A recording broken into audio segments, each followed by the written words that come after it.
and welcome back to the 6th episode of Start Your Spark, the online educational program that helps you develop your first business.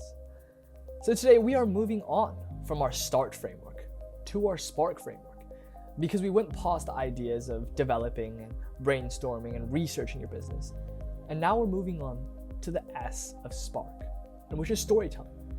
So this is where we start elevating your business from an idea to reality. We're moving from imagination to innovation. So why don't we start the episode of storytelling with a story? Many thousands of years ago, there was a war between the Greeks and the Trojans. And this was collectively known by many people afterwards as the Trojan War. This war was fought over the span of 10 years of rain and blood and trauma and terror on the city of Troy. Because this war began because Agamemnon, the king of Greece, had his wife stolen by Paris of Troy. Thus he declared war on the Trojans and made a vow that he was going to bring Helen back, his wife, to his company. Thus, he told all the Greek men to assemble, and they were going to march by sea on the Trojans in Troy. And they did that. Yet time and time again, they could not find an opening to the Trojan fortress on Troy. It was a siege that lasted 10 years. And year after year, the Greek people kept on fighting, and the Trojans kept on defending. But nothing seemed to change. There were ebbs and flow in the battle, but no one won.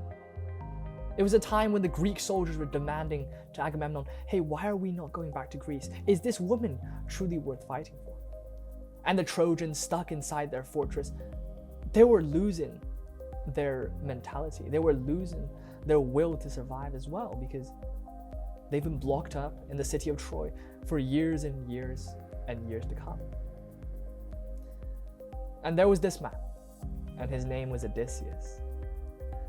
He told the Greek king Agamemnon, he was like, Sire, if we cannot take Troy by force, why don't we take it by wit? So he devised a clever plan. He told the Greek soldiers, can we make a horse, a wooden horse, that seemed like a present to the people of Troy, to tell them that this is a ceasefire, that we are unwilling to fight anymore, and that we propose a peace. So the Greek people built a horse. But Odysseus said, why don't we hide the Greek soldiers within the belly of the horse, so that when the Trojans open their gates and take the horse inside, the Greek soldiers inside can open the gates of Troy and let us in so we can demolish the city in the night. And everyone was like, wow, Odysseus, that's such an intelligent move. So they hid the Greek soldiers within the belly of the horse, and they left. They retreated, and it seemingly they left on the sea. And the Trojans were like, oh, interesting. So they opened their gates and let the horse in. They were like, now it's time to party.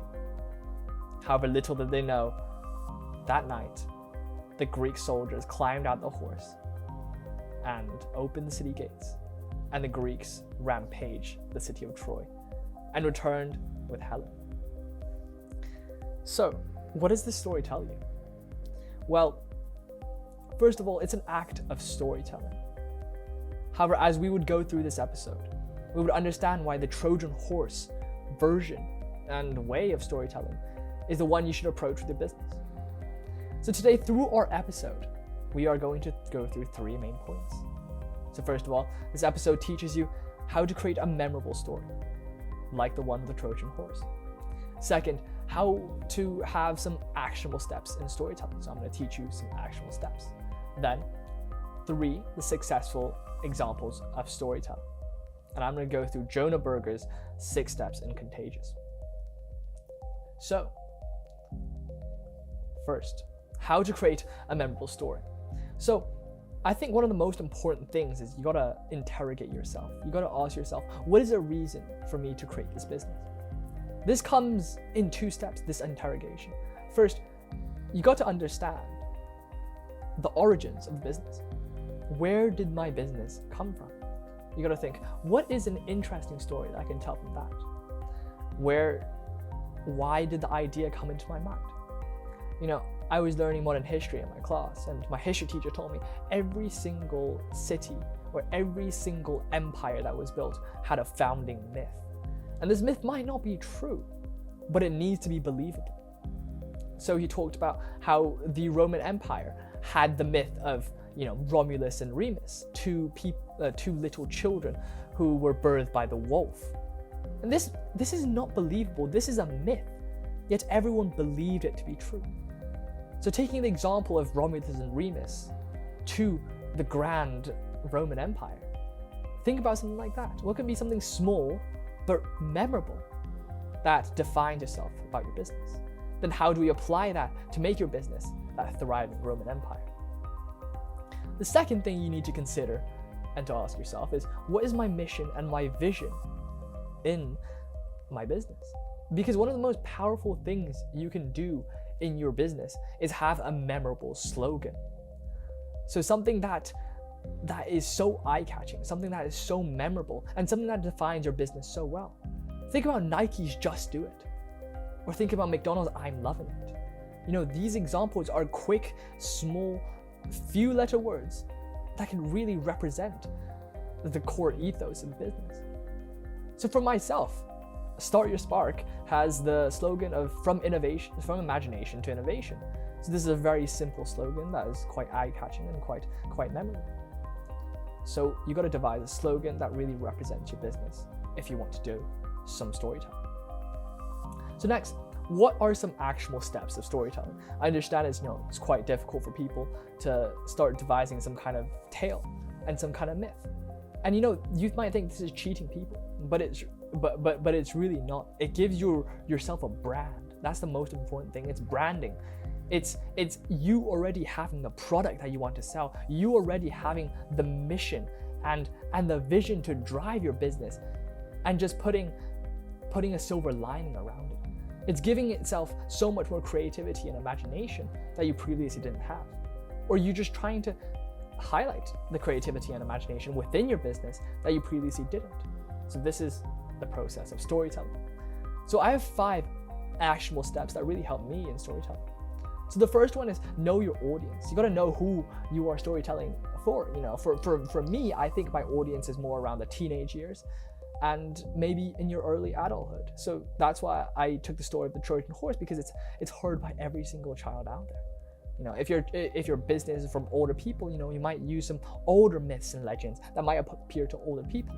It's about the appeal and it's about the market. Second is you have to be authentic. You got to be yourself. You can't be talking about things that you think you know, but you don't.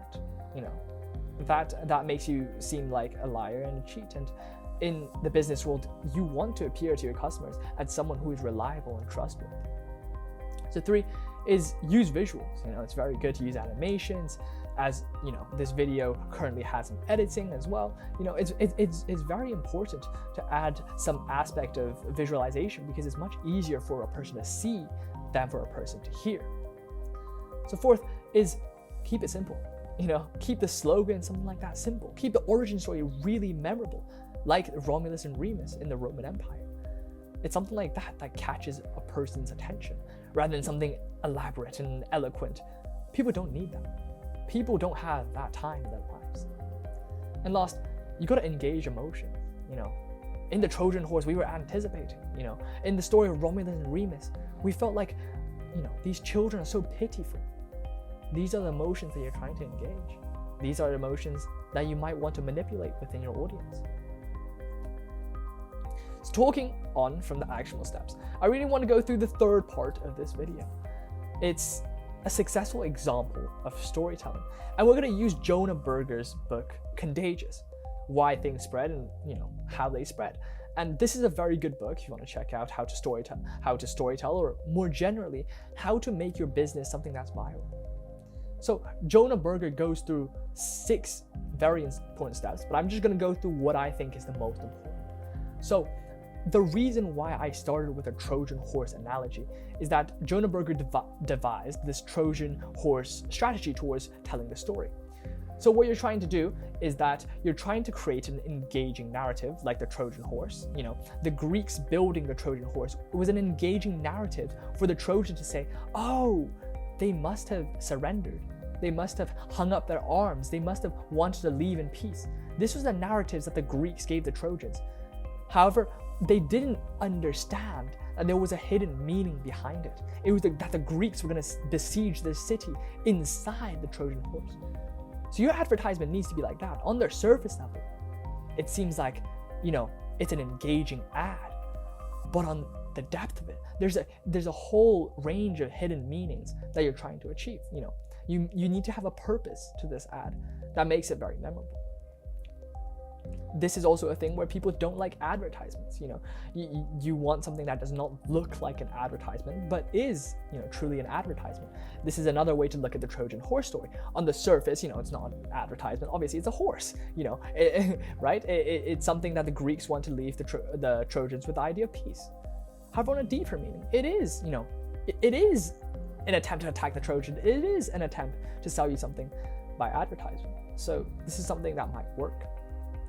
And lastly, going on to successful storytelling, there was it's very interesting. Jonah Berger also mentions this in his book, and he was talking about how there was a company called Blendtec. So imagine there was a blender. It's something very, very household that they're trying to sell, and there's no reason why a blender should go viral. However, Blendtec made this very interesting series where they blended up iPhones, they blended up MacBooks, they blended up, anything imaginable. And how does this show? It evokes, first of all, some kind of emotion that we're trying to engage. It evokes surprise, awe, kind of danger even. But this is a good emotion that you're trying to evoke within your audience.